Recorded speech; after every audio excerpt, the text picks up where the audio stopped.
con altri studiosi ovviamente, la possibilità non ancora esplorata di scrivere che la storia araba partecipi al tentativo nuovo ma in corso di scrivere un intellectual, una global or international intellectual history. Yoav, I leave it to you. Yoav, you have more or less 1 hour, whenever you want, so we can have enough time for question and for the debate. So I leave it to you. It's all yours. And welcome again, benvenuto, or virtually. We were hoping to have you in Rome, so back home somehow. Home is a very, the idea of home, of course, is quite complicated for you as for others among us. But nevertheless, it's still very good to have you here. And so welcome and thanks very much for accepting my invitation. Welcome. Okay, thank you very much for the generous introduction, for all of you coming here today. I'm thinking I'm going to take 45-50 minutes just to give us a sense of a curious intellectual scene in the Arab world around the mid-60s. So let's start from the end of the story. The end of the story is that in February 1967, Jean-Paul Sartre has arrived to the Middle East. He arrives to Egypt and arrives to the Gaza Strip and to Israel. We'll get to the story back to the story in about 40 minutes to find out why would Sartre even bother to go to the Middle East, what was he thinking of finding there, and so on. But for the meantime, there's a curious scene that Sartre is not prepared to encounter and see. So when he lands in the Middle East, he all of a sudden realizes that for about a decade and a half, Arab intellectuals and the press, the media, sort of more broadly, cultural journals, have been engaged intensely with existentialism. In fact, at about 1965, 1966, the Arab existentialist scene is the largest existentialist scene outside of Europe. No other places around the world translated Sartre, and increasingly also de Beauvoir, Heidegger, and others translated Sartre so much, debated, staged his plays, and all in all was very interested in turning existentialism, as at least one Arab intellectual, Mahmoud Amin al-Alim, claims, to become sort of an Arab existentialism, a local tradition. So Sartre is very surprised of that, and to be honest, I was surprised as well to find out that when you read the Arab intellectual records in the 50s and 60s, it is really quite rife with references to existentialism, not simply as something that these people do in Europe and specifically in France, but as something that is becoming a local tradition that has very specific cultural tasks. So this is, what he found out, and this is what I found out when I wanted to begin and write something of an intellectual history of decolonization in the Arab world. When I started reading the Arab intellectual record in the 40s, 50s, and 60s, I realized this is the scene.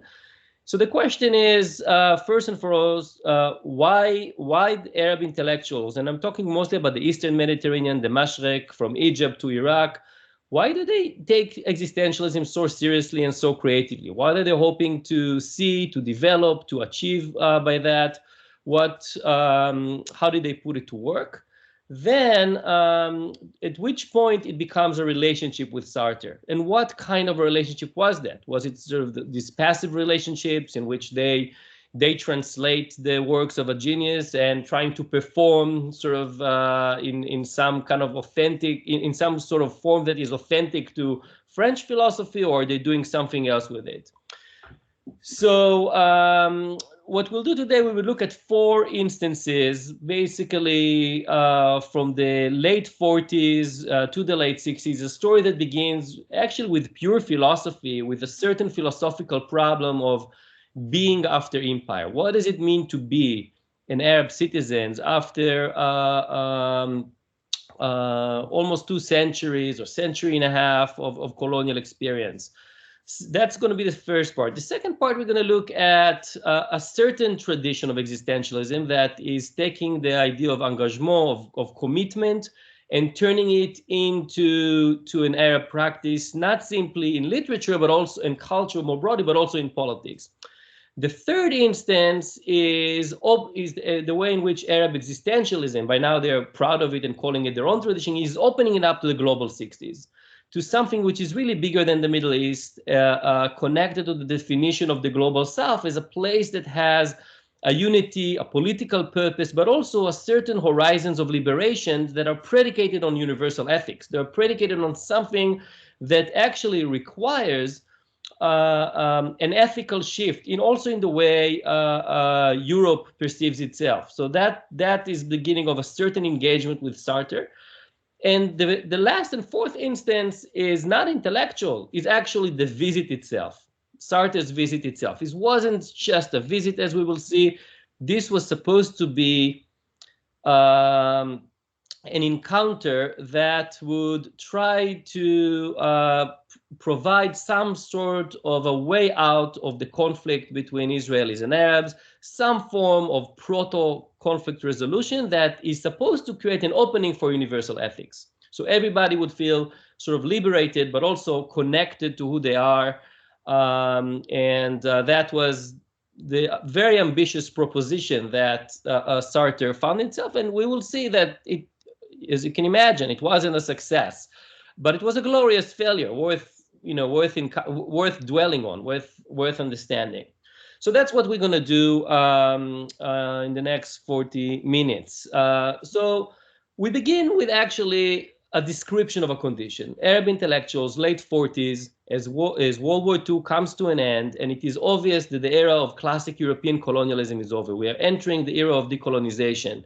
Now, we don't think of decolonization, and they did not think of decolonization merely or only as a problem of transfer of power. Here's a flag, here's a national anthem, you got some borders that we drew, good luck, you're free. It was quite obvious that this is not the freedom that they're talking about, that actually sovereignty, yes, is important, but the real issue is that of what we call, sort of in the professional jargon, subjectivity, or more loosely perhaps identity, is that what is the role of Arab culture, of Islamic culture in the contemporary moment?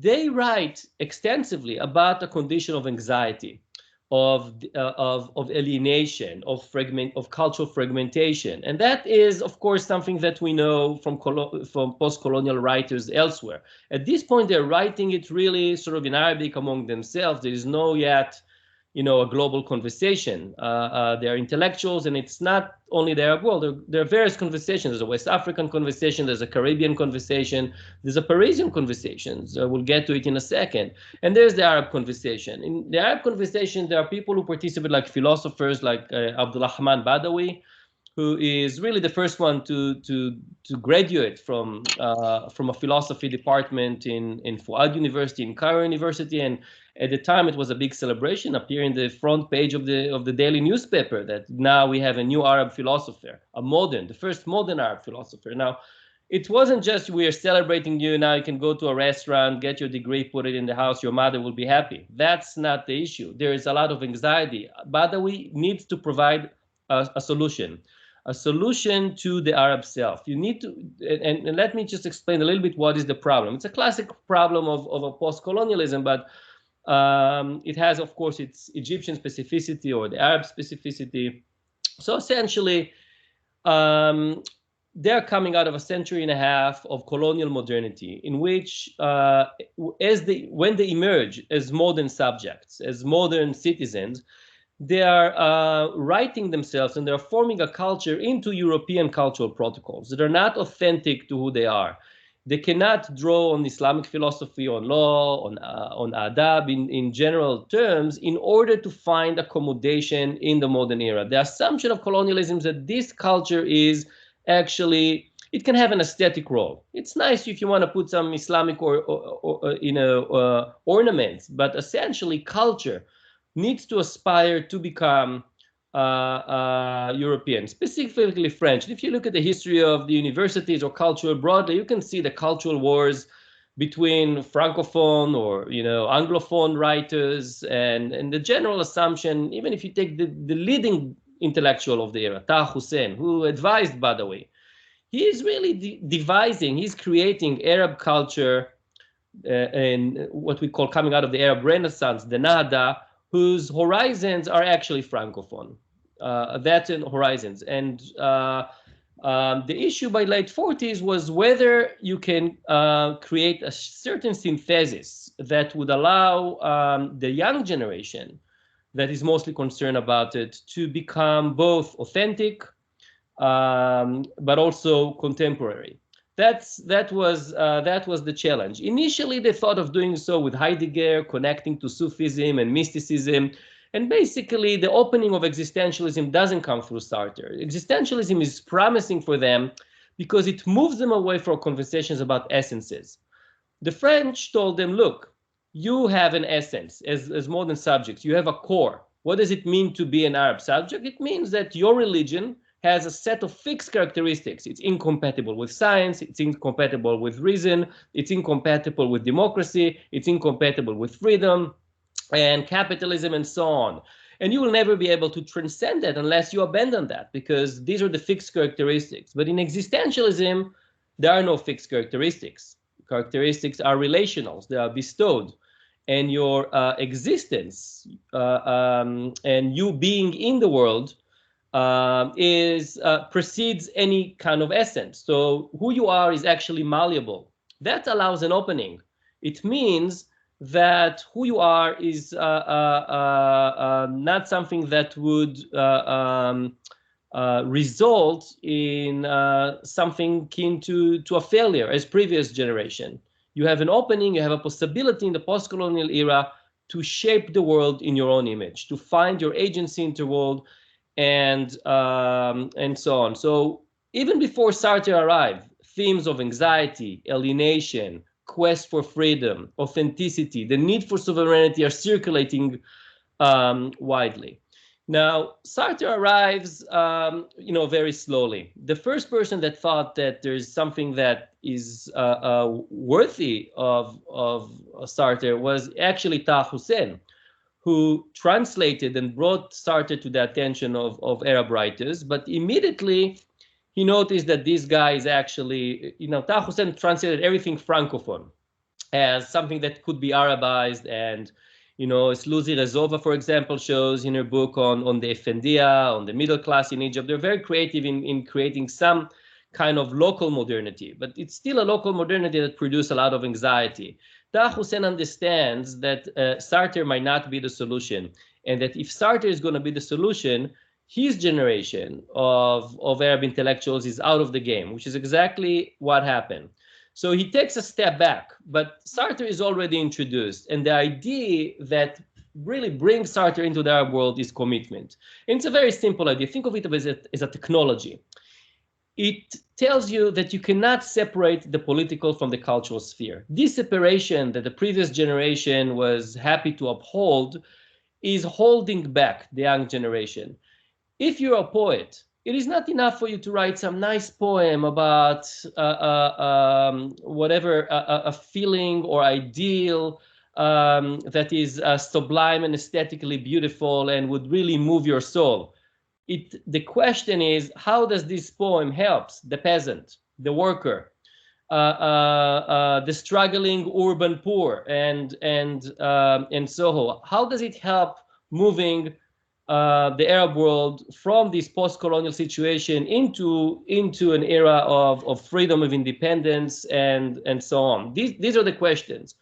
And Sartre, in his idea of engagement, basically says, look, writers have to change their position vis-a-vis the political, and they have to become politicized in the sense that art is not functioning for art's sake. It's functioning for the sake of culture. It has to engender very concrete change.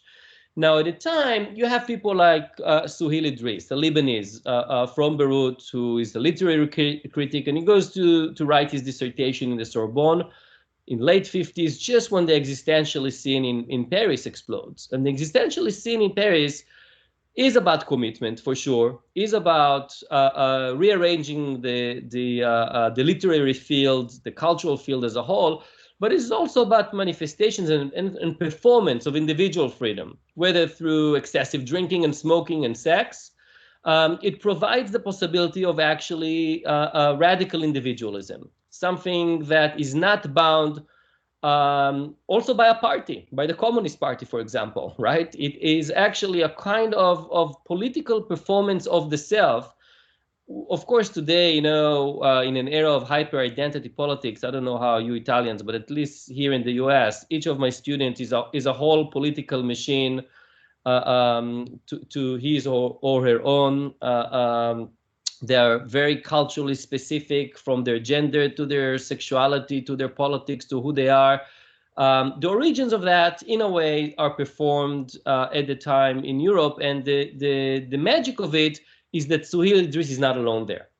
There are people from all over the colonies. This is a metropolitan hub in the sense that the Arab intellectuals in Paris immediately meet like-minded people like this from the colonies, and they begin to have a conversation that intersect. It is the conversation about anxiety, about the need for sovereignty, the need for a new culture, and so on. It's a conversation that the political leaders will hold eventually in Bandung to some degree, right? But its origins, we know, and I'll go back to it, is philosophically and intellectually in Paris. So when Suhail Idris sees all of that, he knows, and he writes back home to letters, and we have his letters, that Arab culture would need to change in radical ways. And when he looks around, he sees that, you know, he sees L'Atnaf Moderne, Sartre's magazine. And the managing editor at the time is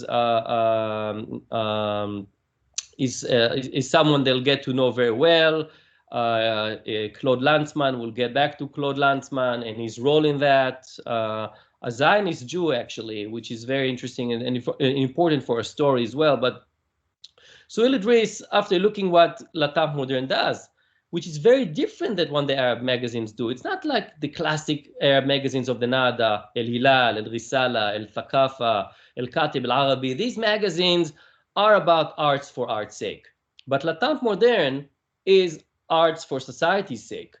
And not only that, it's a magazine that is hands-on politically, in the sense that you have reports there. You have political reports on what is happening in Cuba, what is happening in Rhodesia, what is happening in China.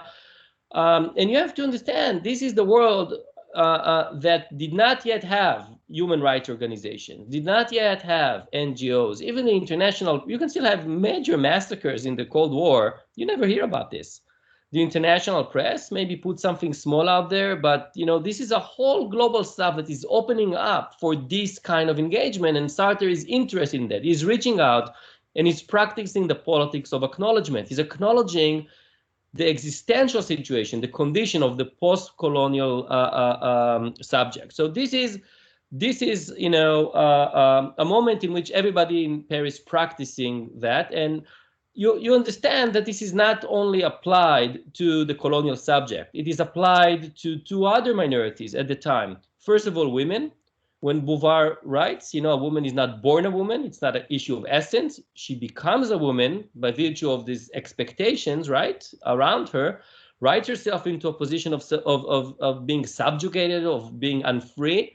That's what they mean by the potential of existentialism to open up experiences like this, right? Women are not simply fixed in the characters that are financially irresponsible and so on and so forth, that they cannot vote, they cannot have a bank account, as you know, in France at the time. No, they're actually becoming that. And that's the opening of phenomenology and of existentialism that allowed that. It allowed it for the Beauvoir to write it in conversation with the intellectuals, African intellectuals, and Sartre himself, who wrote about the colonial subject, especially racialized people. And Sartre, as you know, he picks up this idea of otherness, the otherness of the woman, but in Sartre's case, it was the other of the Jew, right? In Réflexion sur la question juive, he actually unpacks the process by which an other become an other. And the Jew doesn't have fixed characteristics, they are relational, by virtue of his relation with the anti-Semite, right? So they are in a relationship. And if you want to understand the issue, you need to understand it as a situational. That's the opening that is allowed not simply to Jews and women. It allows to all the minorities from the colonial world who find themselves in Paris. So Suhail Idris, his head is basically exploding with that, right? He goes back home and he knows, I'm going to put a journal that is as powerful as La Temps Moderne. It's going to undo all the previous journals, and we call it El Adab. And it would hail not from Cairo, the center of at least maybe the old intellectual hub of the Nahda. It would be held from Beirut, just showing us or sort of anticipating the rise of Beirut as an intellectual capital, as a capital, at least until the Civil War, right? And the late Civil War. So it becomes a cultural capital. So Suhail Idris from there preaches existentialism that at the time is mostly around the themes that I've mentioned, but especially about commitment. So now commitment has it's assumed an Arabic name. It's called iltizam. And you have to be multazim. You have to be committed. Almost all the young intelligentsia are immediately taken by that. Whereas the old intelligentsia, I mean, they are skeptical. Why are they skeptical? Because it's going to come on their expense. This is a struggle for cultural capital.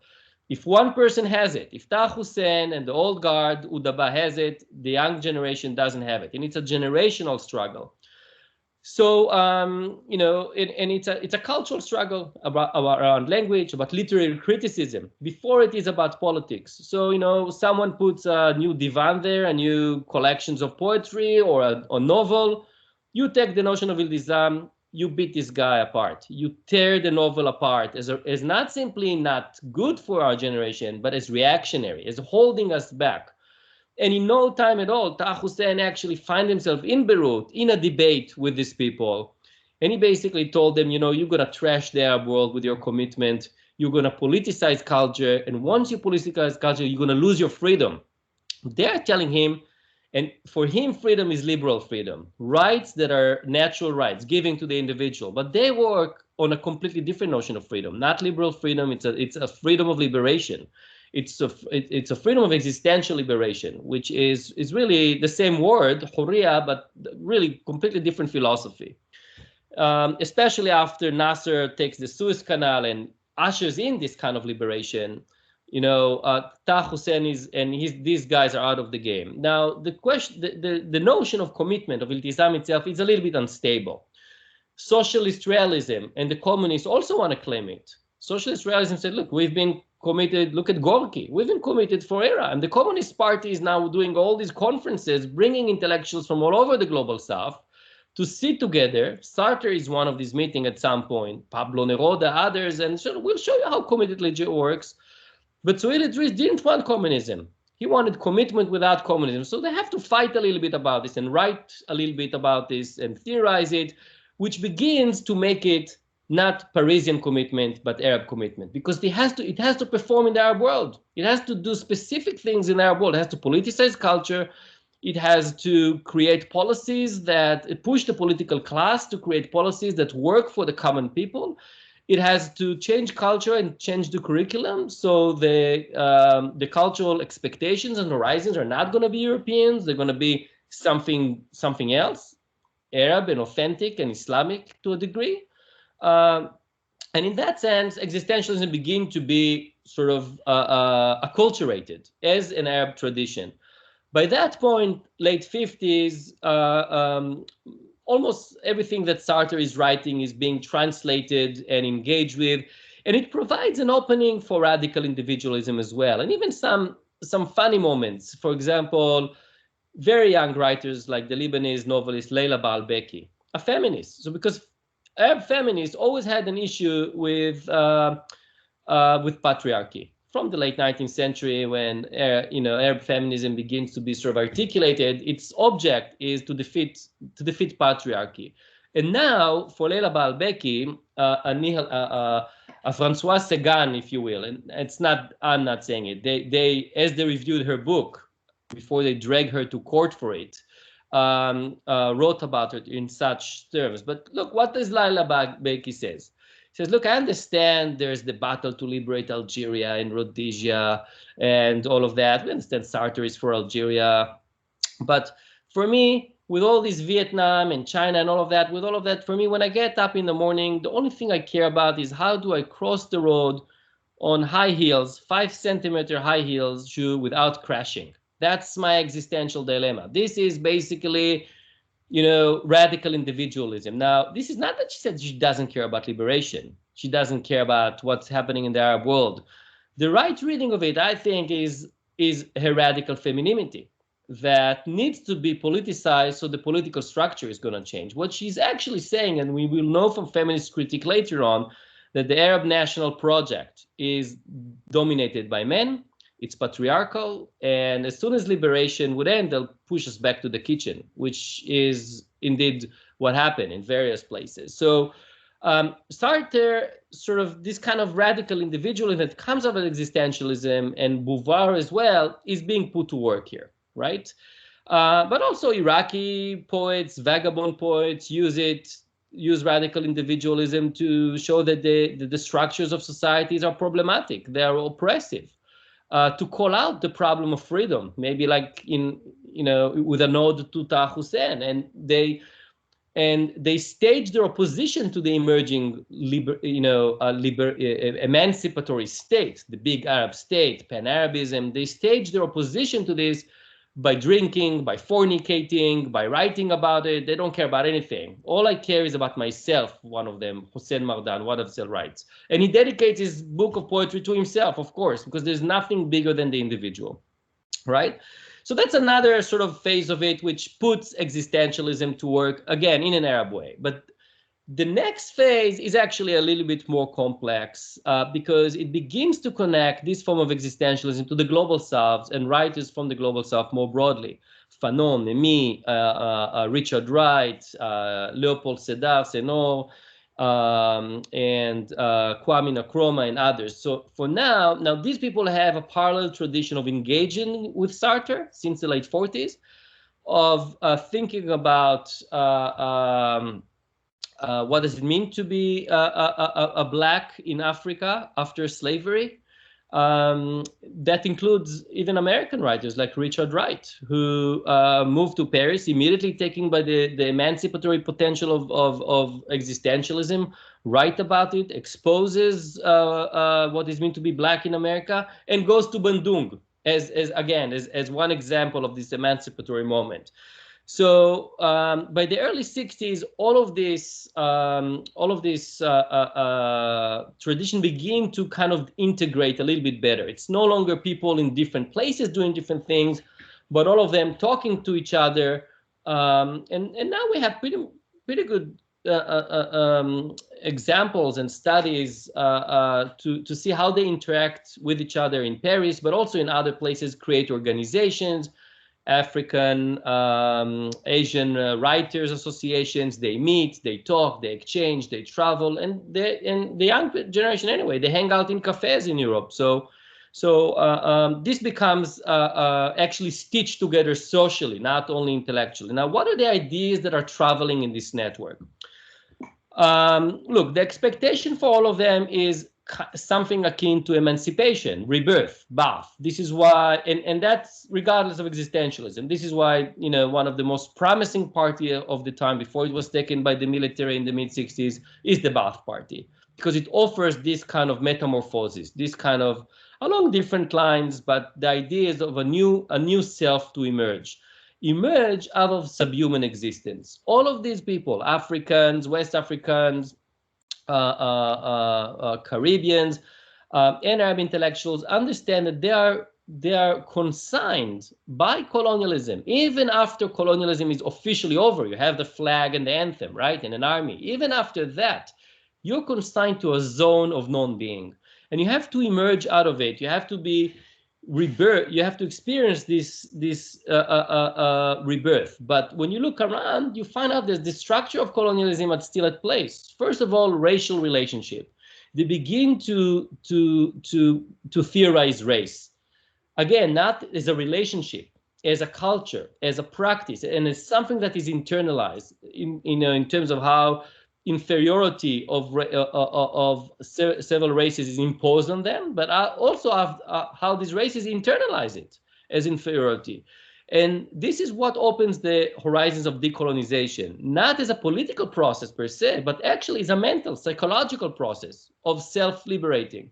Now, maybe the best way to make the point is to think about, Bob Marley's lyrics, emancipate yourself for mental slavery, right? That's what he sings. Now, that was written in the 70s. It was a little bit of a delay, but the moment philosophically, intellectually, and politically is that of the early 60s. And by the way, this is all propelled by the people of the South and the East, because especially after the liberation of Algeria in 62 until May 68, nothing happens in Paris. Nothing happens. So we have a situation now where they begin to theorize the new condition of the global South. They talk about settler colonialism. They coined the term. That explains to them what the French were doing in Algeria. That explains to them Cuba. That explains to them Rhodesia. It explains land ownership in Algeria. They would insist that it would explain Palestine, and we'll get to it in a second. But Sartre accepts the language of settler colonialism. He accepts the language of neocolonialism. That is how colonial structures, capitalism continue to be at play, even though the British and the French are not there. But the market is there, and the market does this job to perpetuate the subhuman existence of what's supposed to be, liberated person. All of this begins to circulate with something quite interesting happen. As human rights move into the front, right? After World War II, after the Holocaust, we have emergence of the tradition of human rights. Sartre, that is part of this move, and others begin to articulate an ethics of universal emancipation, of universal freedom, in which you become a human being regardless of your circumstances, your race, your gender, and so on. And now the expectations for people who participate in this culture of the global 60s is to emerge as free subjects, is to actually emerge as universal subjects, regardless of nationality, and so on. And the question is, what kind of ethics would bring them to this kind of universal emancipation? What are the ethics of liberation that you can anticipate? Sartre is on top of it. He is committed to liberation struggles of the global South. The French left, disappointed by communism after the crimes of Stalinism are exposed, beginning to think of an alternative. The new left in Europe, that it hasn't emerged yet, but those who are really practicing socialism, beginning to transform their societies into egalitarian societies in which the worker, the women, the peasants are cultural heroes with this new cultural change of the 50s. Europeans are looking at that, right? And there's a nice book that describes it, the Winds from the East, if you know, that kind of describe this Europe, especially this French infatuation with this revolutionary energy. And it is indeed called revolution. The term thawa is coined in the 50s. Before that, it was used, there was a different term in Kilab. There's a term, thawa, called to actually captures this enormous energy. And you understand, we're talking about, through this revolutionary change, we're talking about the most optimistic era, at least to me, in the modern Arab experience. The 50s and 60s was really, there's really a lot of cultural optimism, and in the sense that they thought they're going to liberate themselves. Sartre seemed to be aligned. They begin to meet with him, they talk with him, they go back and forth, but then they begin to push on him as well. And that's where we get to Palestine and said, look, we agree on settler colonialism. We agree on what happened in Algeria. We agree on what is otherness. You gave us the language to theorize otherness, to understand what does it mean to be an other of a colonial or a ruler. We understand what imperialism does. We understand how capitalism works through neocolonialism to perpetuate European and American hegemony. We understand very well what happens in Vietnam and why. Can you please clarify what is your position on Palestine? Because for us, when we look at it, it's very simple for us. We see in Palestine what we see anywhere else. We see a racial reality of Zionists, European Jews who came out of Europe, Zionists, taking a country, a state, building a state on the ruins of Ottoman society, specifically on the ruins of Palestinian society, who 3/4 of it, 750,000 people, became refugees. They're taking the land. They're building this, settler colonial state. They are aligned with American imperialism. They created a racialized and a militarized society in which Palestinians are consigned again to this subhuman existence. When we look at the broadest tradition of the 60s, and we agree with you with everything, we don't understand how come you don't see what we see. Can you clarify your position? Sartre's position is, let me think about it. Well, this is a hot potato. Let me think about it. So at that point, Egyptian students are trying to engage Sartre more sort of intimately, and especially one of them, Ali El-Saman, who passed away a few years ago. I had a chance to interview him. Ali El-Saman, he's the guy who begins to explain to Sartre how the Arab world thinks with him about the situation. And they meet for a year. 1966 to 67, basically Ali El-Saman tutors Sartre on the Middle East. And the more he tutors him, the more of a headache it becomes to Sartre, who acknowledges Zionism as a valued Jewish experience after the Holocaust. Now he needs to reconcile that with Palestinian experience.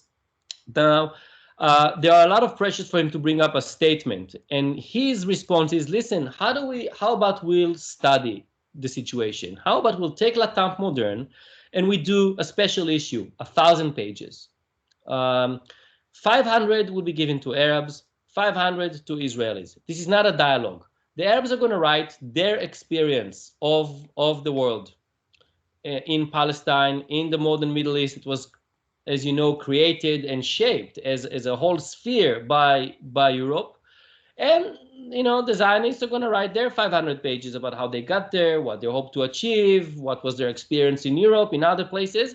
And you would read their part, they would read your part. And by virtue of each person reading each other parts, you are going to find yourself sort of in a dialectical process, in a new position, in which you would still hold your positions, but you would have the position of the other built into you.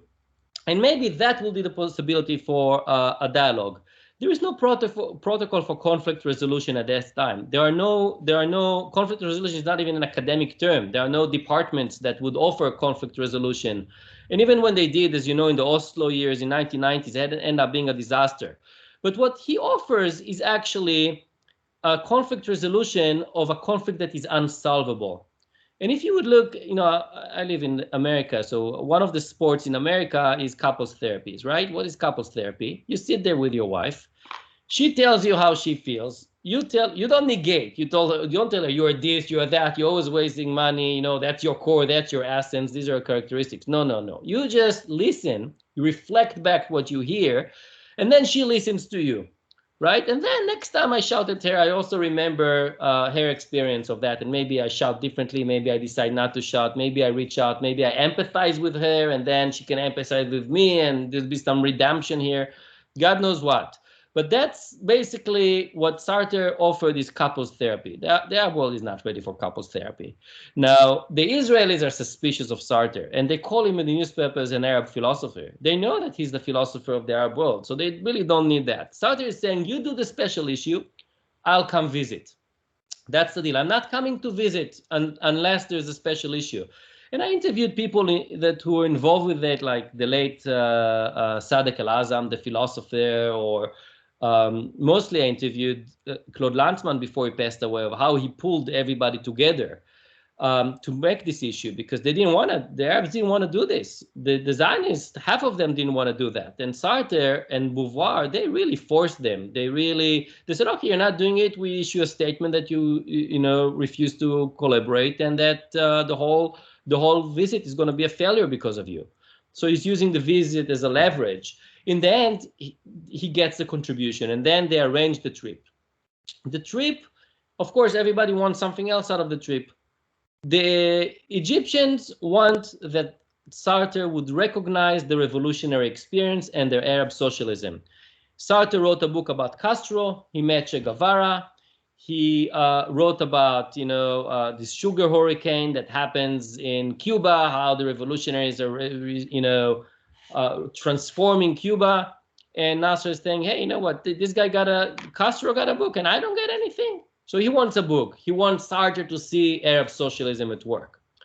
The Palestinians don't care about Egyptian Arab socialism, don't appreciate the paternalism of Egyptians to actually manage the trip. And mind you, the trip is 2 months before the war in '67.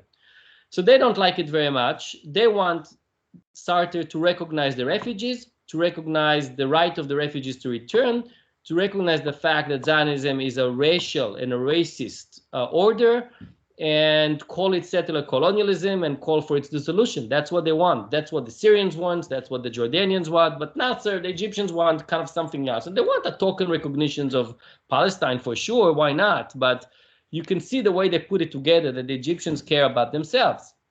And it's not the first time. Don't think about Palestine as really, it's a united Arab cause in spirit, in its horizons, of course, but in its politics, not at all.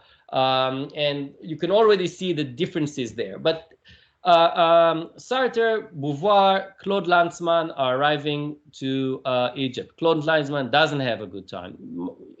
Personally, his sister committed suicide a few weeks before. He was not personally in a good place, but he was also suspect from the beginning. As a Zionist, as a Jew, they didn't trust him.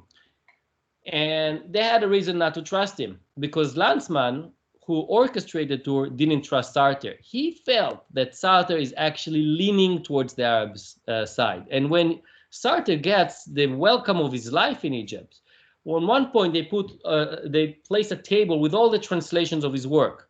They couldn't believe it, with naked people, women on the covers, the whole thing. He couldn't believe it that they translated so much, that everybody there knows his plays, is engaging with him, and so on.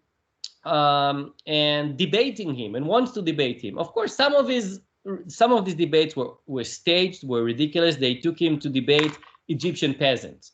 So Egyptian peasants are now concerned about the fact that he failed to reconcile Marxism and existentialism. Now, these are illiterate people. What do they? So they stand up, read questions or recite questions about Marxism and philosophy and existentialism, and start to understand something is wrong there. So there were a ridiculous moment. Turns out, I read eventually that they promised the peasants falafel and juice if they come to the meeting and ask about challenge Sartre philosophically. But the point is, even though they staged them in such a way that they were seen as an actors, today nobody would bother to put them in any meeting. They were still seen as actors, as important, as people whose emancipation was on the line. Clumsy and ridiculous as it was, they were part of the story, right? And they were not part of the story in France, by the way. They really were not, regardless of the Communist Party. So Sartre is impressed. Beauvoir is less impressed. She finds them to be chauvinist, all of Egyptians. She meets with students. They ask her, why are you not married? Are you not going to politics because you're a woman? And things that they don't even understand at the time, that her last boyfriend is not Sartre, it's Lanzmann, right? Some knew that, but they decided not to make a big deal out of it. The complexity of the French team is important, right? Because you see this triangle between Beauvoir, Sartre, and Lanzmann. Lanzmann is not only the personal entanglement as couples, but also Lanzmann wants a resolution in favor of Zionism. Beauvoir is leaning towards a resolution towards Zionism. Sartre is leaning towards the Arab, Palestinian, Egyptian side. And the question is for how long the three of them can keep it together. The story ends, they go to the Gaza Strip. The Gaza Strip, it already explodes. And you can see it there. So the refugees take a picture, they stand next to Sartre for a photo opportunity. The journalists are there taking pictures, and some of the kids have Palestinian flag. Lanzmann says, look, Sartre, you're taking a position. you're taking a position, you're taking pictures with the Palestinian flag, it's going to completely destroy the tour in Israel. So he goes to the journalists and forces them to expose the film, to erase the pictures. So we don't have these pictures, right? And he admitted he did that when I asked. So, this is, and the Palestinians find out that Sartre is not giving them what they wanted to hear. Because if you tell them what they wanted to hear, there's no Israeli leg of the tour. So it explodes there. From there, they go to Athens, they fly to Israel. When they fly to Israel, it's a complete disaster. Sartre doesn't talk to the press. Actually, he acts out, doesn't want to talk to anybody, and begins to insult the Israelis. So the Israelis gave him the tour of the Zionist miracle. They're also proud of their socialism, of their Zionism, of the new Jew, the Zionist Jew, muscles, no longer dying in some ghetto or being dragged to Auschwitz, but a guy or a woman that can carry a weapon and defend themselves. This is for them an existential project, right? But this militarism really turns him off. So they take him, for example, to the Weizmann Institute. It's like MIT, it's a polytechnic, to show them Israeli scientists, the best scientists, right? He goes, talks to them, and the English is so perfect that he says, look, this American English that you have, you're all American imperialists. This is just the language of American imperialism. And the Israeli is like, what? What? And Lanzmann is losing it and telling me, basically, F you, I'm out of here. He goes to the airport and leaves the tour. From then on, it's Sartre, Beauvoir in a small car with one girl and one guy taking them around, and that's it. This Israeli state, the press is all over Sartre. The Israeli state still has, hey, we had a tour. You said you're going to meet Ben Gurion, the founder of the state in the desert. Sartre's canceled, not interested in Ben Gurion. You said you're going to meet Yitzhak Rabin, chief of staff, 2 months before the war. He cancels. I don't meet military people. I said, but you just met the Egyptian generals last week across the border. Why did you meet them and not us? I'm not interested in an answering. And then they go to spend an evening with Yigal Allon, who is like, this legendary Tzaba, the new Zionist, a warrior, and all of that on the Sea of Galilee, where his house is in the kibbutz. And Beauvoir comes of the evening, says, oh, what a charmantic man, what a lovely evening. And Sartre says, that's the nicest fascist I've ever met. So that's the kind of tension that exists. He is not impressed with Zionism. Beauvoir himself was not impressed by Zionist feminism. He thought it's a monster. She didn't like it very much. But then, just before the trip is over, and he needs to go back to Paris to write the introduction for the special issue in which he really says something, he has one more night in a kibbutz with Holocaust survivors. And the conversation changes there because he spends the whole night with a couple who speaks French, who tells them about basically, not only how we survived, not only how this whole community survived Auschwitz, but what kind of world we created for ourselves. And they speak about it in terms he understands because he wrote Anti-Semite and Jew. He wrote Reflexion. He knows this. And here you are seeing people who pulled themselves out of the ashes, created for themselves life with dignity. And how can he not sympathize with that? So when he leaves Israel in the airport, he says something to that extent. He says something that recognizes the new Jewish life and the value of new Jewish life, which immediately translated to Arabic and immediately becomes an explosion. By the time he moves to the Middle East, he upset everybody. He said everybody told him a little bit of what they want to hear and the opposite, and vice versa, on both sides. And it's not a good sin. Now it's Paris, May 1967. It's obvious that war is coming. And he sits in his apartment and is trying to write the introduction to this La Temps Moderne issue on the conflict. It's the first investigation of the conflict. It's the first time this conflict is treated as an academic subject, right, as a cultural subject. So he needs to write this introduction, but outside the window, there are demonstrations. For the first time since World War II, French Jews, who otherwise were abandoned, right, by the state and handed out by the Vichy government, for the first time they didn't talk about what happened to them, about their experience. But on the eve of the 1967 war, when they felt that a second Holocaust is going to happen in Israel, because as you know, the understanding was that Israel is going to lose the 1967 war, that it's not going to make it. So they call it a second Holocaust. Lanzmann is really on top of that with other organizations. They bring 30,000 Jews to demonstrate for the first time, right? And ask that this French state is going to take a stand, that French intellectuals are going to take a stand, so to avoid the second Holocaust. Don't abandon us again is the message. The Arabs are not demonstrating. And by the way, the last time they did, in the context of Algeria, they were massacred, if you know the story, and their bodies were thrown to the Seine. That's a real thing. So there's an expectation now. Okay, let's see what is going to happen. Meanwhile, Jewish organizers in France are, they're organizing a manifesto to be published in Le Monde late May, in which they call Nasser of Egypt the liberator. They call him basically. They say that it's his responsibility, right, to avoid the conflict, and they put the blame for the conflict, the emerging conflict, on the Arabs. Sartre doesn't want to sign it. Now, 100 intellectuals sign, from Picasso to Marguerite Duras, of course, Beauvoir, everybody signed. But Sartre doesn't want to sign, and Lanzmann looks for him. And he described to me how he was looking for Lanzmann to make sure that looking for Sartre to make sure he signs. Eventually, he's waited outside his apartment. When Sartre returned home one evening, they had an argument, negotiated, but eventually Sartre gave his signature.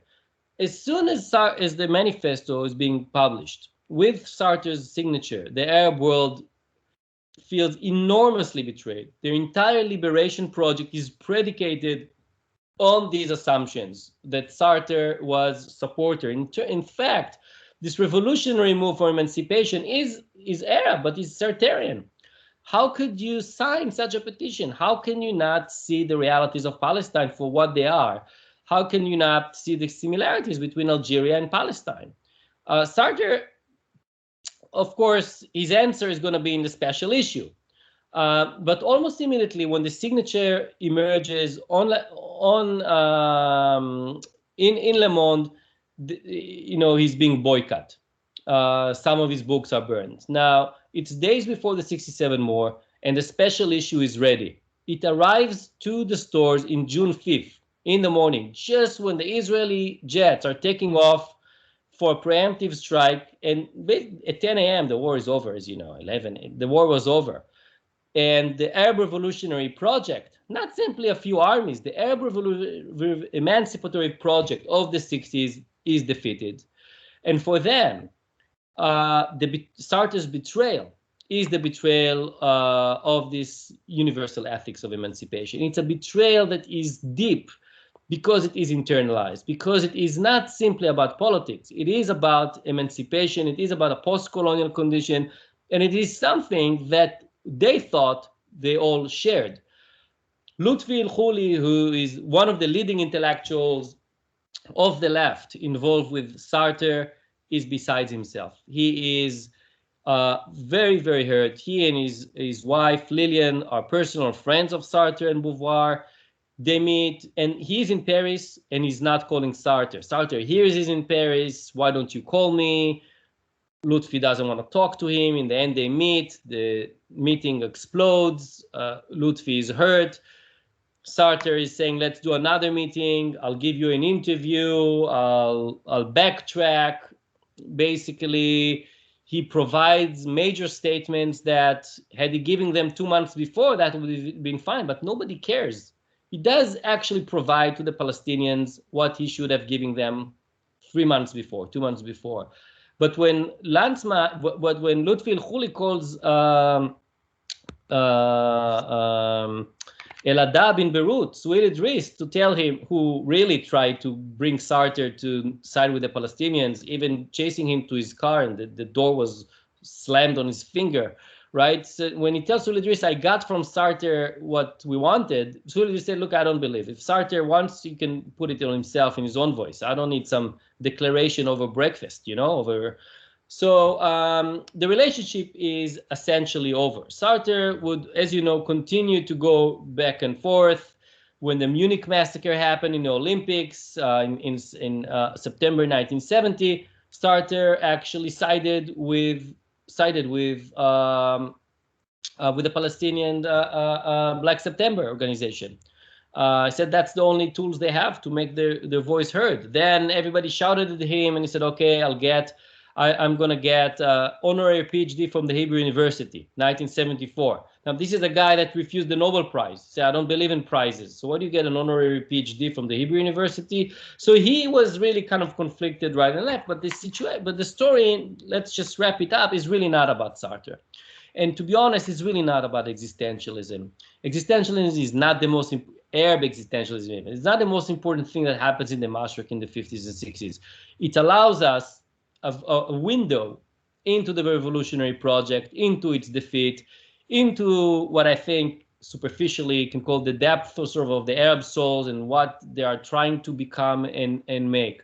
But in and of itself, there are a lot of things that are going on, and maybe we can sort of open up at least some of them. But that's just to stage, the 60s. Just don't think of it as just something that happens in isolation in the Arab world, some war that terminated it. The story is personal and complex. So we'll stop here. Thank you. And yeah, you're welcome to ask any questions. You can actually even ask in Italian, believe it or not. I understand some. Well, Yoav, thanks very much. Grazie molte. I mean, it will take less than 1 hour because you spoke quite fast. I hope that which was okay for students. I think it was a fascinating presentation.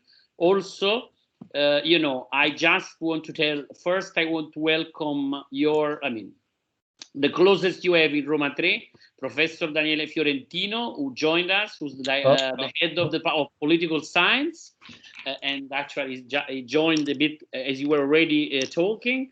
And also, I want to tell everybody in the audience, not just the students, there are also friends and colleagues. You can either write I'm not sure all of you have access to the chat. You can write on the chat, or you can actually use the raise your hand symbol and we can collect it. As people start, I know I should give you more time to, in a way, to relax. But, myself, I've been, digging on Attalia, the magazine that was led by Lutfi Khuli. You just mentioned him.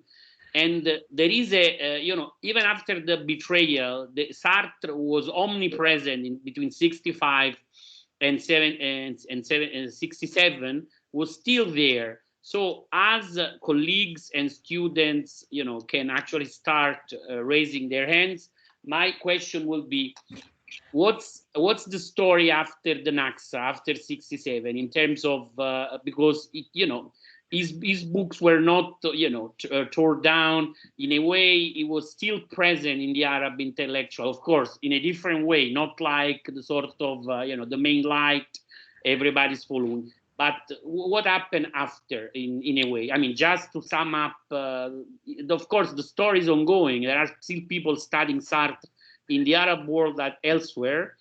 Not, of course, the Sartre momentum is clearly over in 67, but also in terms of what happens, especially takes that position on the 72 Munich massacre, etc. But, in terms of Arab intelligentsia engagement with Sartre.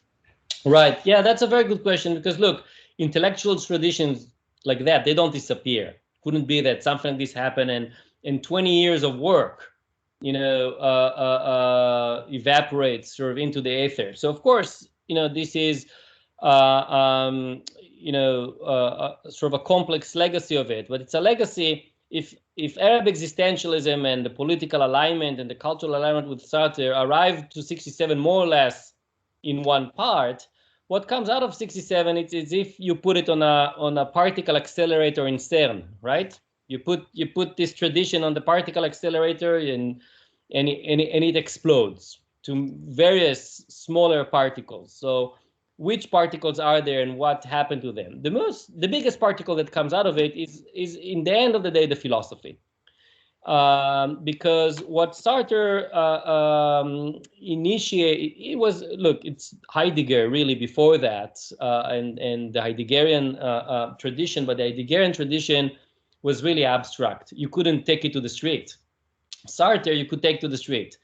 But now, going back to philosophy, there is a very venerable philosophical tradition of phenomenology, and including an effort to think about Islamic being.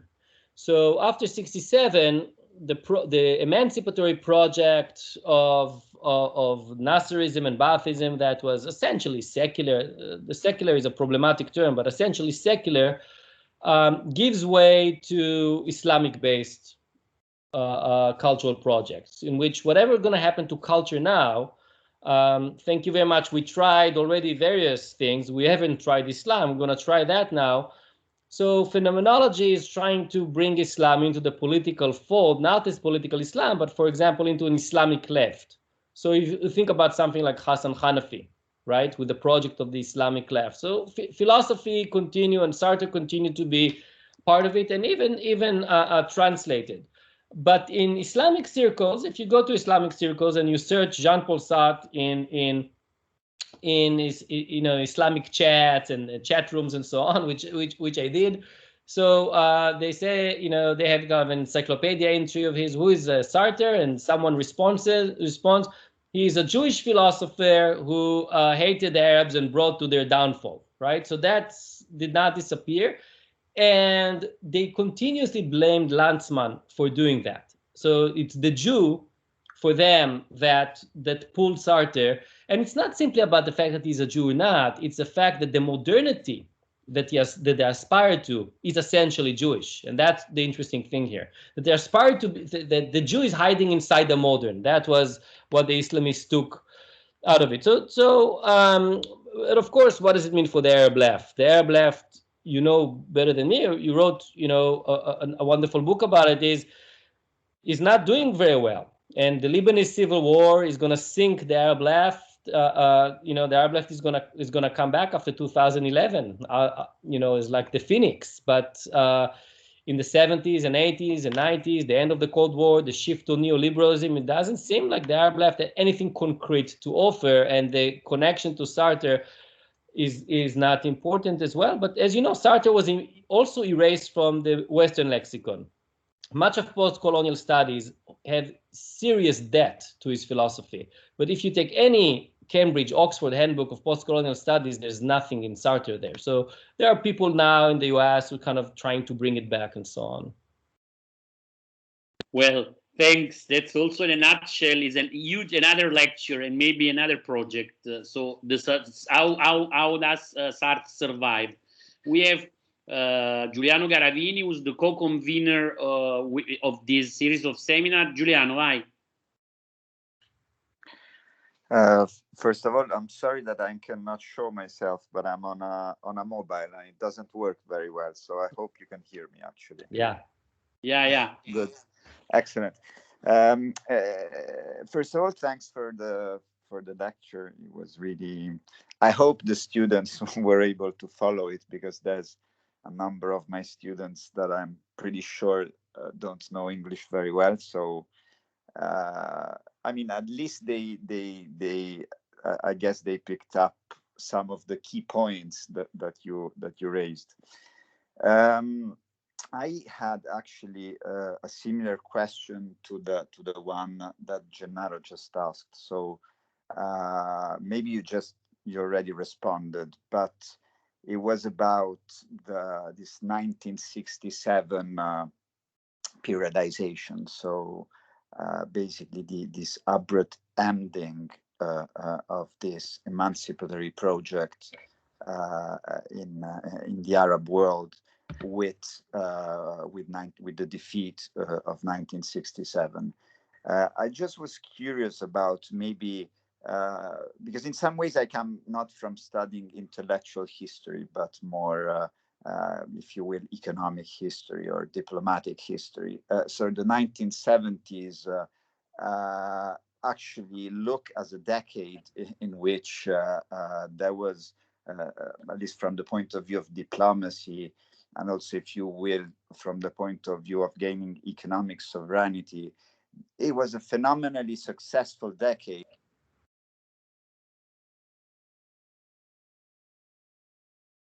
The cell phone gave up.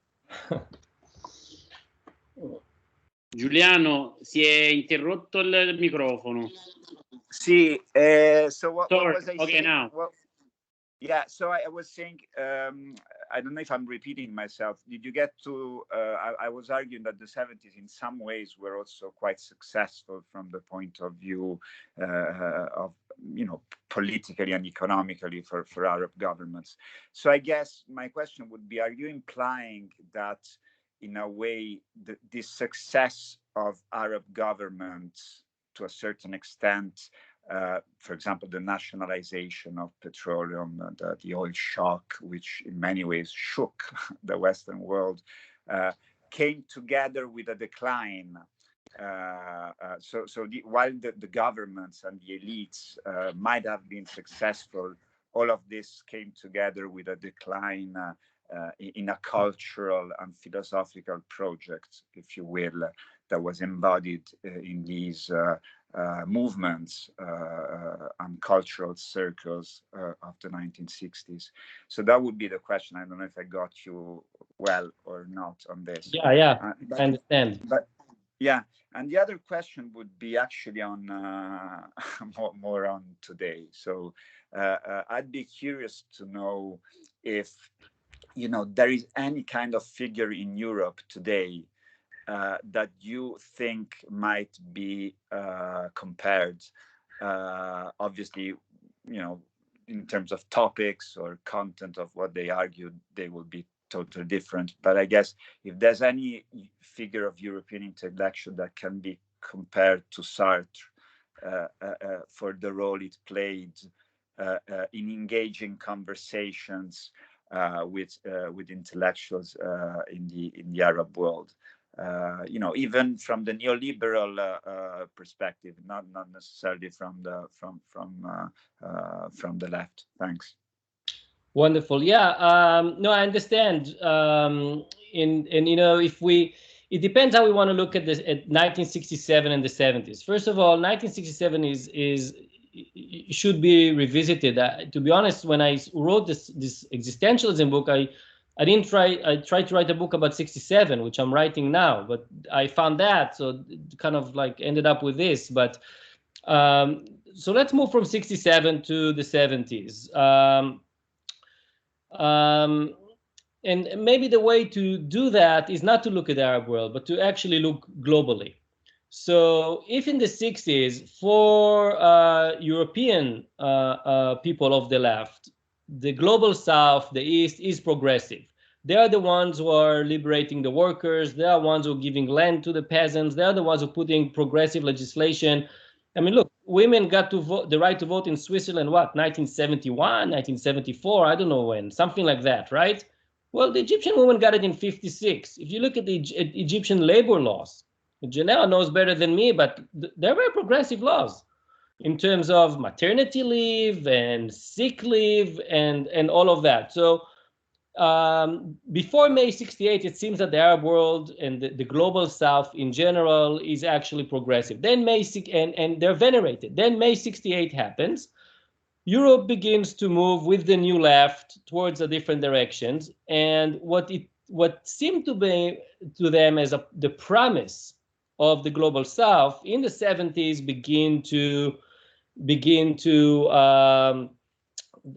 this infatuation, this veneration of it even begin to wane down. Why? Because they look at Uganda, they look at Cambodia, they look at massive violations of human rights and genocides and military regimes all over Africa, and that's not the emancipatory promise.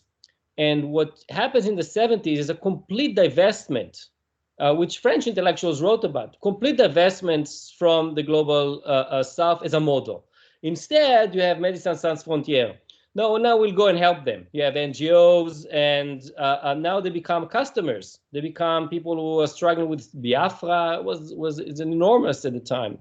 right? But with it, the rise of NGOs, but also the rise of international diplomacy, which, as you mentioned, goes beyond the Cold War. In the 50s and 60s, we're in the politics of Cold War, also in Latin America. The Congo crisis, for example, in Africa is an example for that. But when we move to the 70s, there are a lot of mitigating forces, especially, also an international press that is more hands-on, the end of the conflict in Vietnam, actually the fact that America lost Vietnam in 75.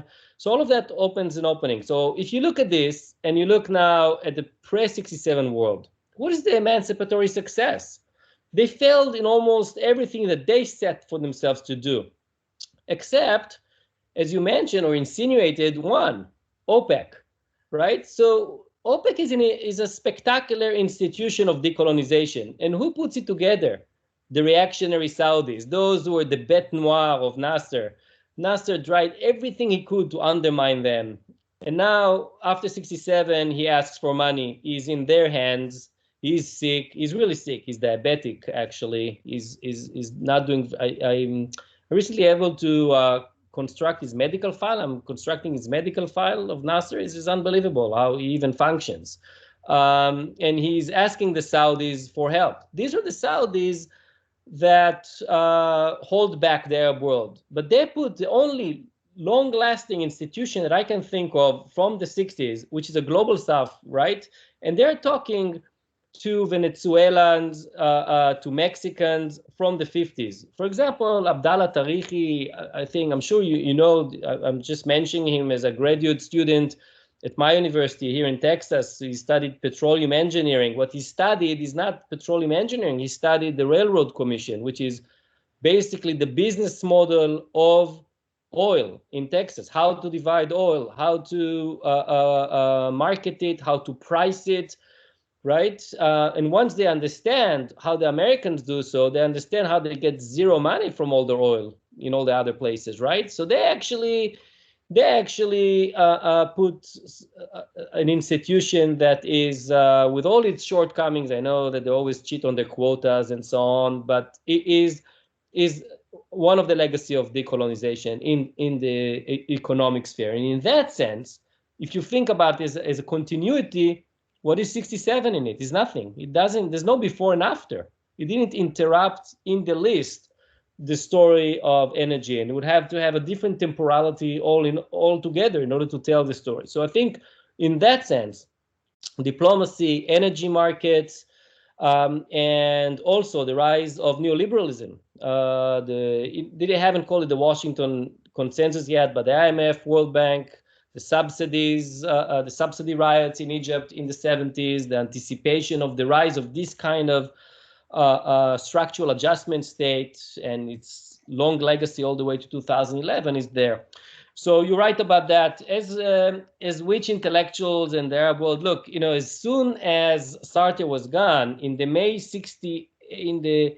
August 67 issue of El Hilal, this cultural magazine, there was an article about Foucault.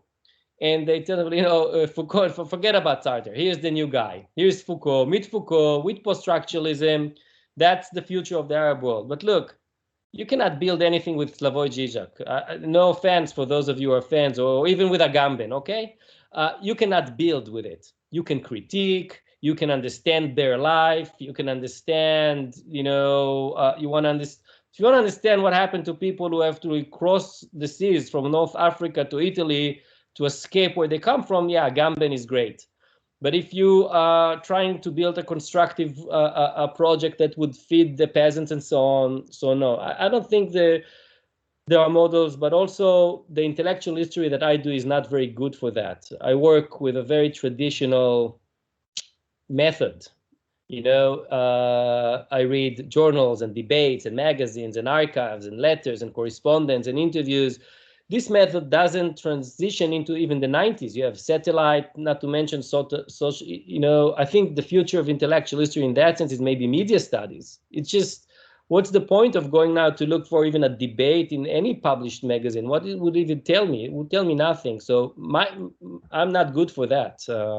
Up until 1989, maybe I can say something. But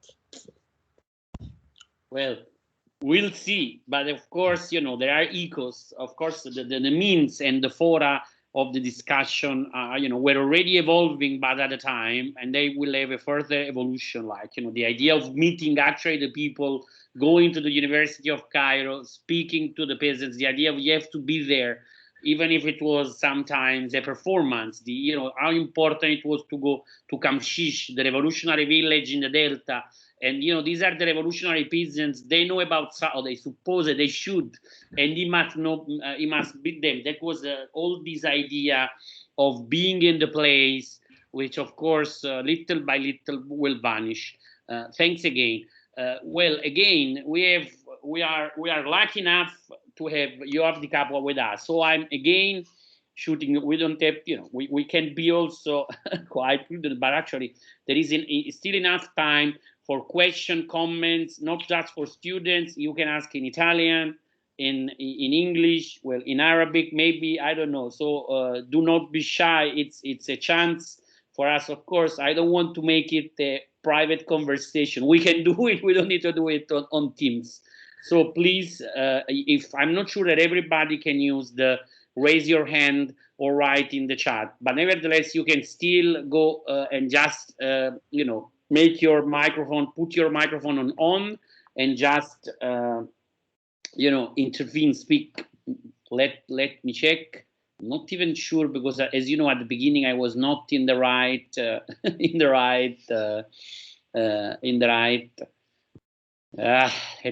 well, I'll abuse my role as a chair on asking you to explore, but I hope that we have also somebody else. There is something that you have just, okay, well, at the moment I can wait. There is Sarah Rifki. Please, Sarah, you have, you can talk yourself. Go on. Hi, thank you for this lecture. It was great, and it was nice to see you again. I was hoping you could speak again briefly to, you mentioned that in the 1950s, the sort of the concept of Storia sort of was sort of new, or being kind of revisited. The idea that it was kind of as though you sort of hinted that the lexicography of it kind of came so we went from Inqilab to Thawra, and I was sort of hoping maybe if you could sort of divulge some of the fantastic literature that I could sort of delve into, or maybe just even your thoughts on that particular transformation, and also if it related to other. There seems to be a lot of sort of cultural concepts that are kind of transforming, as you sort of pointed, and I was wondering if you could place it within a broader mind map of ideas, sort of again in relation to beyond what we've discussed. Thank you. Yeah, wonderful. Thank you, Sarah, and great to hear you again. I cannot see, but at least hear you again. Let's think about the term revolution that is being recoined in the 50s. I think for us the best kind of realization that something is changing, or testimony, or some clue that something is changing, is that there is a new term, that there needs to be the word revolution that we have is actually no longer describing reality as it should. It doesn't describe or even captures our hopes or our politics and what we hope to do. That's basically the best manifestation we have for some kind of a serious change. When you have linguistic change, when you have to coin new terms, new words to account for a reality, you know that, I don't want to sound too Wittgenstein here, but you know that when there is a linguistic change in the end, new verb, it's meaningful, it's serious. So let's look at it as this transformation. The term that has been used for kind of a revolution, for a political change that comes in the Arab political writing at the time is inqilab, which connotes basically something of eventually a coup d'etat. It's being consigned to become, or sort of reduced to become, not a revolution in its emancipatory popular participation, the claiming of, or the taking of the sovereignty from the king to the body politic of the nation, but a bunch of military officers that take over. Now, those who use the term Inqilab are the Baathists. Michel Aflaq writes about Inqilab as revolution, as thawra. He does not write about it as a coup d'etat. He writes about it as a revolution. And all of the early Ba'ath writers from the 40s onwards, and Aflaq is a very, is a very particular figure, very sort of bookish, clumsy, never his suit is never ironed, his hair is all over the place, he's not a charismatic speaker. When you're trying to find his house to come interview you, he opens the door in a pajama. He's this kind of character who doesn't write a book. He doesn't write a treatise. He doesn't write a manifesto. He writes actually these short speeches and introductions are being published eventually for Sabil al-Ba'ath and others. But there you can begin to see what he means by revolution, even though he calls it Inqilab, as a metamorphosis of the self. And that's just regardless of all this existentialism talk, really doesn't connect to it at that point. It is the understanding that the Arab self needs to be metamorphosed from this subdued kind of subject of French colonialism to independence. And for him, freedom, and again, this liberation of thawra, what would become thawra, comes with a horizon of freedom, which is not liberal freedom. It's not about here's the constitution and I give you 5 rights. It is about self-liberating, and especially eventually self-liberating through armed resistance. Not for the early Ba'ath, they don't have resistance, armed resistance. But he begins to theorize it. But nothing happens with it, and it's still Inqilab. But then Gamal Abdel Nasser comes to power, and Gamal Abdel Nasser does begin to develop a horizon of liberation that is global south, because he meets other people in Bandung and so on. And already in Bandung, he understands that the echo room is significant. And he calls it thawra already. And a lot of it is invested with Ba'athi properties. And this is why eventually they agree to unification, because a lot of this Nasserism, Nasser was not an intellectual. He's not surrounded by intellectuals. He doesn't have his philosophy of a revolution can put you to sleep. It's a boring book. It is not about really any revolution. So how come this guy emancipate Arabs in 56? He comes to 56 to the Suez Canal. He nationalizes the Suez Canal, right? Another, actually, not only OPEC. We should talk about the Suez Canal also as another some continuity of exercising sovereignty. But what Nasser does, which actually is at the transition for thawra to become thawra, right? Not a coup d'etat. What he does, he goes on to give a speech in which, as you know, Sarah, he nationalized the Suez Canal as an act of sovereign action. He doesn't ask for it. He doesn't negotiate it. He doesn't beg for it. He doesn't tell his close circle that he's about to nationalize the Suez Canal. This is the power of the sovereign. And this is, in the tradition of political theology, that's the liberation, the emancipatory power of it, that the sovereign act, the sovereign act of nationalization engenders a state of exception that opens the possibility of liberation. And this is why in all of these novels, when you read on 56, many novels on 56, even, The Open Door of Latif Al-Zayad, the protagonist, Leila, is being emancipated during the speech. Now she can argue with her father. She can contest patriarchy. She feels she has agency. She can do something. And that's revolution. So the revolution is now internalized in a teenage girl, right, who can now speak to her father and say, look, I want romantic love. You're not going to negotiate marriage with me, with my professor in the university, right? A philosophy professor, after all, You're not going to arrange marriage for me with this loser. I'm going to marry a freedom fighter in Port Said. on my own terms, right? That's the kind of liberation, that's the kind of revolution, and the way the whole generation internalized revolution, not as something that happened out there in the political sphere, but something that is happening inside. The writing of Aflaq are mediating there in preparing sort of the ground for such possibility, but it's really the genius of Nasserism to suggest this, and the Islamists would be jealous. Said Qutb would be jealous of that kind of revolution, and what he is theorizing is a counter-revolution, an Islamic one that will do the same in new terms. So it's not only the Thawa is being coined, the whole political lexicon is being coined. Said Qutb comes with a whole language of Islamic liberation. It's born again Muslim. It's like the Ba'ath. It's born again Islam, Said Qutb, right? But also this whole language of Siyada, of Asala. So not only Thawa, a whole political lexicon on that. And yeah, that's the answer for that. Thanks. Thank you. Thank you. And we have Teresa. I see Teresa here. Teresa, yes. Teresa Pepe from the University of Oslo. Go, Teresa, vai.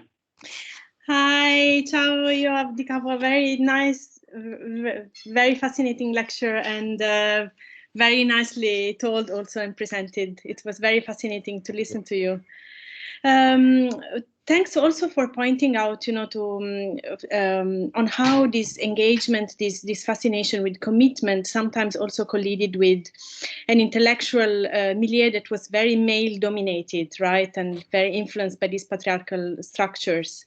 So I was wondering, as you are interested on these cultural debates, if you have, for example, seen how the cultural debate around the trial on Leila Baalbaki took place. So what was the reaction of these intellectuals to the trial against Leila Baalbaki? Thank you. Yeah, thank you, Teresa, and nice to see you again.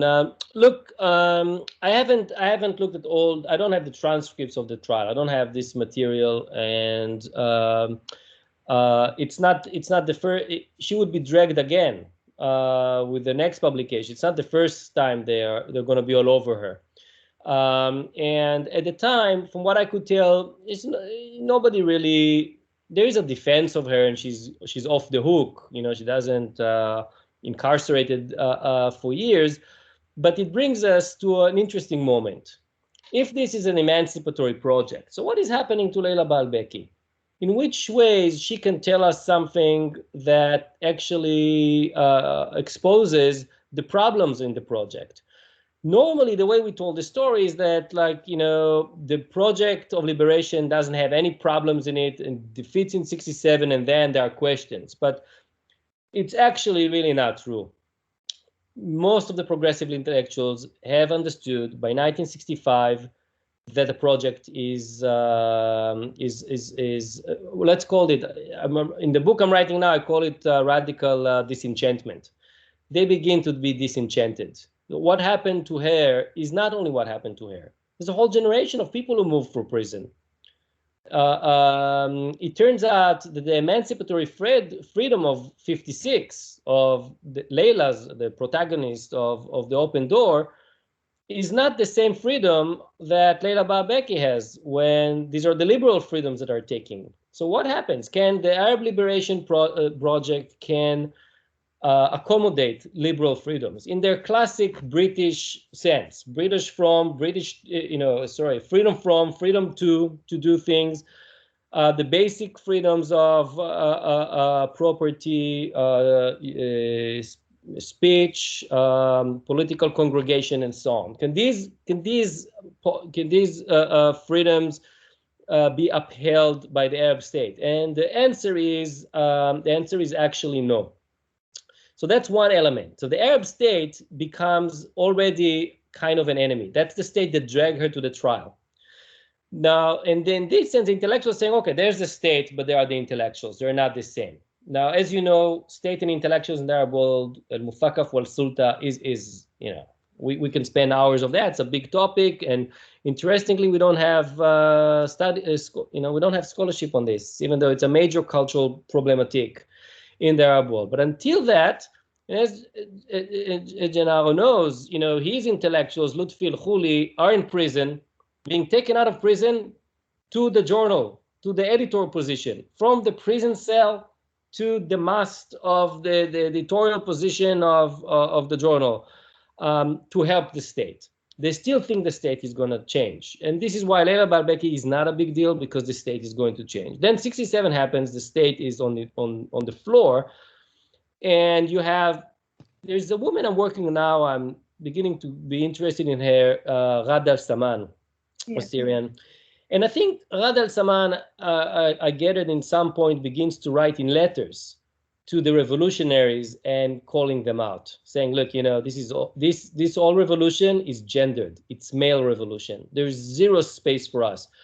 The only place where women can participate in this revolution is if they carry a gun, right? So if you have, you know, if you in the 70s try to hijack an airplane, yeah, you're a symbol of the Palestinian revolution. You hold a gun, right? Like Leila, the other Leila, the Palestinian Leila, right? But what if you are a worker? What if you're a professor? What if you're a nurse? What if you what is your place, right, in that? So and that's also in Algeria, the complaint of the woman being shoved back. So Leila Barbaki is mentioned because she is actually a site, as we call in postmodern language, jargon. Her trial is a site for these kind of tensions, I think. Thank you, yeah. Thanks. Thanks, Teresa. Grazie. Yoav, we have in the chat, I'm not sure you can see, there is a question from a student in Italian. I can read it for you if you want.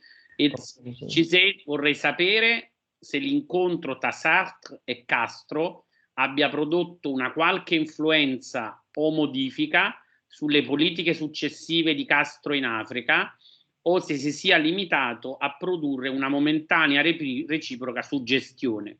Okay, understood it. Yeah. So the answer to this is very interesting, because, you know, Sartre is involved with Castro. He's going there. There's this famous picture. They're sitting and smoking and so on. And Castro is a model.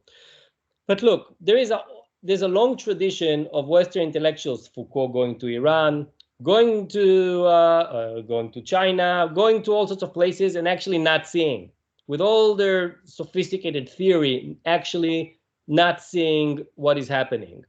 For this, you know, we maybe want to look at not only the encounter between Sartre and Castro, but the encounter between Nasser of Egypt and Che Guevara.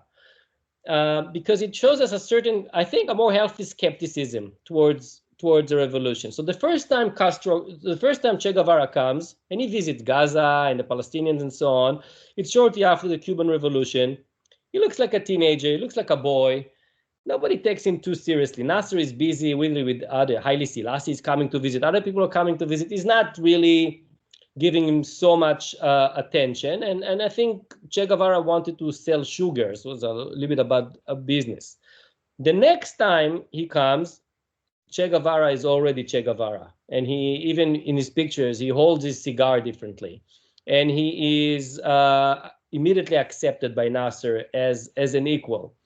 And immediately he talks back to Nasser, mainly remembering his first arrival in 59. And he tells him, your revolution is not really a revolution. You turn into a bureaucrat. You just, you know, do stuff all the time in office. You're a pencil pusher. Look at our revolution. We kicked all of them to Miami. We just took this whole land-owning class and cosmopolitan comprador class. We threw them to Havana. That's how you measure the success of a revolution. So Nasser, and now we're going to go for a question here. We're going to go to Africa, and the Cubans are committed to Congo. They're committed to the struggle in Africa, and Nasser is trying to tell Che Guevara, don't go. Che Guevara is about to go to Uganda and continue from there, and tell them don't go. And Che asks him, why shouldn't I go? So Nasser says, look, I understand this imagination of liberating Africa and third world struggle and popular struggle, and Sartre is all for it, that's for sure.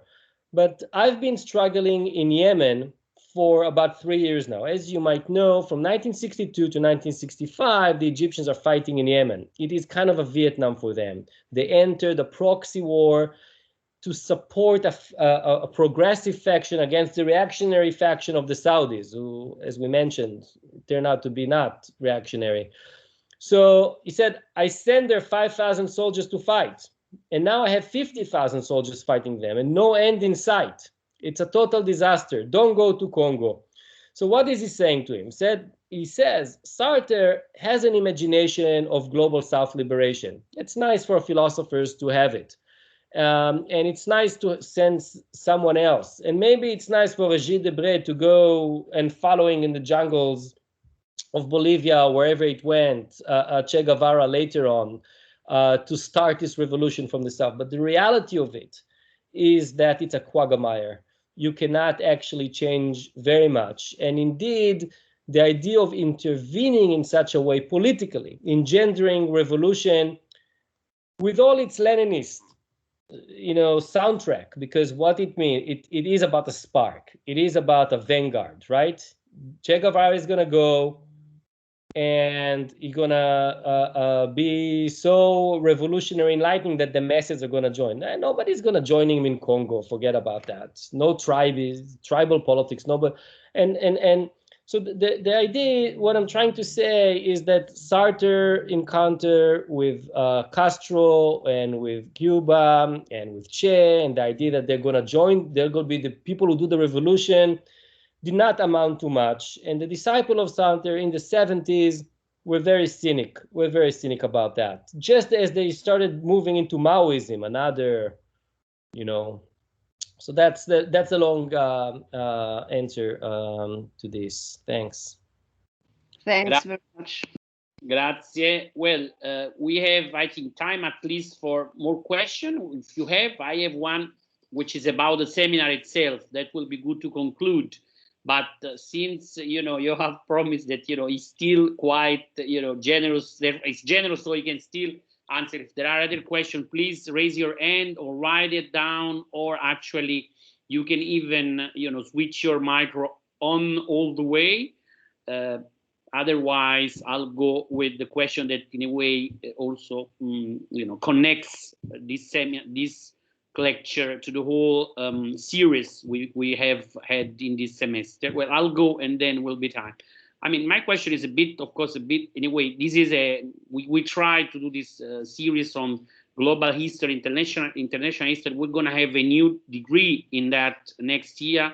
And we're going to have also, for the first time in Roma 3, a subject called International Intellectual History. So my question, help us to reflect, because it's also, with Giuliano and also with Professor Benaduzzi, who is not with us, something we've been reflecting upon. So what are now the horizons, in a way, of international intellectual history, sort of new or relatively new discipline, and also the Arab contribution to that, which in a way, to me, is also a way to fight back the overstated exceptionalism, but also a way to go to connect with more colleagues out of our area of specialism. I mean, without negating, but also in a way try to go beyond some disciplinary enclosures, so that you do Arabic literature, I do Arab history, so that sort of thing. Because in a way it's new, your work and others is inspirational. Sometimes it still feels like islands in the sea, rather than trying to, it's not about creating a new canon, of course, but at least to defend the dignity of such, even in front of, in the job-seeking market, might be not a good advice, but I think it should be something worth fighting for. Even when you say, in one of your answers, you say, well, let's answer looking globally. That's, as it should be an exception. Anyway, I leave it for you, so that we'll recognize. Today this is the last lecture of the series, so it's also a way to reflect together upon this, our let's say, little attempt and contribution to try to explain what can the international history bring to us. Grazie. Right. So, let's start with with the ideal of global intellectual history, and then move a little bit to what becomes it, because in the same way in which once something takes off in America, it's a little bit like buying a sofa in IKEA, right? So people, get it home, they assemble some global intellectual history, and it's hype, it's nice, looks nice for a week, and whatever, it falls apart. So what the global intellectual history actually was designed to address a problem. And the problem is the methodological dominance of the nation state. So that for decades we are analyzing the world through a very, very narrow lens of the nation state.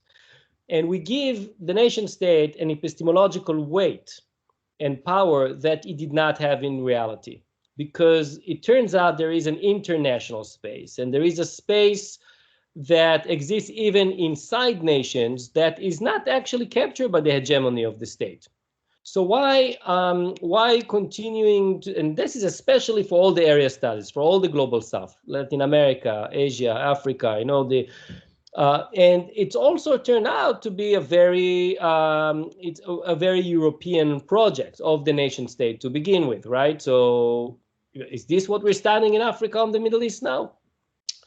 Now you see that the nation state is being defied anyway. It doesn't sit naturally in the Middle East or in Africa. All the projects are trying to transcend the nation state, right? Pan-Africanism, Pan-Asianism, the Middle East, as you know, ISIS, the Islamic State in Syria and Iraq, one of the first things they did when they crossed from Iraq to Syria is to stage this video where they erased the border. They erased the Sykes-Picot Agreement. They don't recognize the nation state, right? So transnational studies in general and global intellectual studies in particular tapped into this realm and allowed us to kind of not forget the nation state, but harness it for the sake of a more complete histories in which you begin to find out sort of connections. Now the question is, what sort of connections people are trying to find? If you just take OPEC, that's something that is, of course, becomes very obvious, but international history did that. Now, global intellectual history, the idea was that we don't study, when we train people, only one language and one region. We study language and region. We study 3, 4, 5 languages. You have to be able to work in 4 or 5 languages in order to do that, right? Otherwise, what is global about that? You have to be able to stage the Arab citizens in the same way in which you stage, the Israelis and the French and whoever participated in the talk I just gave. They all left a record in whatever language, right? So the idea is that we train people in 2 languages or more, and that through this we connect. It's not like a political intervention that we have to do this in order to salvage them because, all of us in the left. It's really not about that. It's about the fact that this was actually the realities of the 60s or the reality of even earlier. You find it in the late 19th century. That was really the reality. It was reality of exchange, of interactions, of translations, right? How to capture that. So that's the idea in sort of in general of global intellectual history. And it also moves us beyond the archive of the nation to discover what we call in decolonization studies these alternative archives that we're building from places that are not even in an archive. Now, this is important because of the emancipatory potential of this literature. Look, if you do European intellectual history, right? Pick anybody from the 60s. You know anything about them. You have your phone book in an archive. You have their letters. You have the various drafts of what they wrote. You know everything about their sex life.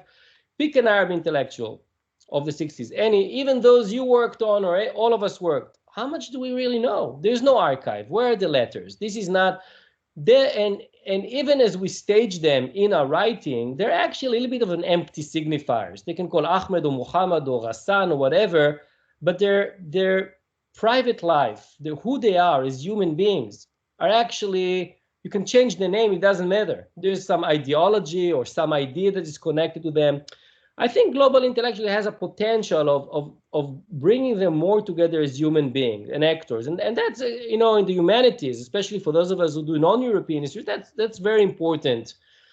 So that's the idea. Now, what is actually happening with it in America now when we have a journal, now when all of us sit on boards and, get money for it. So it's like any other project. I'm quite cynical about it, to be honest. It's, okay, students don't want to do the 2, 3, or the 4 languages, right? And there's no money for it and so on. So they say this looks like that and it looks like that. You see, all 3 things look the same, so that's transnational. So maybe when you do a program, try to avoid that, I would say. But well, that's something that we will experience as well. We'll experiment, let's say, on this side. But of course, that was the point. Well, grazie, Yoav. Thanks very much for this lecture, which is also in Italia, è anche l'ultimo appuntamento del seminario di storia globale, quindi diciamo sono contento che ci sia stato tu, che hai portato un respiro, c'erano già stati, non europeo. Non so se Giuliano Garavini vuole dire qualcosa per concludere oppure va bene, perché lo so che sei con il cellulare. Per concludere tutto il ciclo di seminari, dico. No, assolutamente, no, sono contento anche io che abbiamo chiuso in bellezza con questa discussione di Global Intellectual History, anche perché, come ha detto Gennaro, dal prossimo anno avremo anche un insegnamento su questo tema, e ringrazio gli studenti che si sono susseguiti nei vari incontri,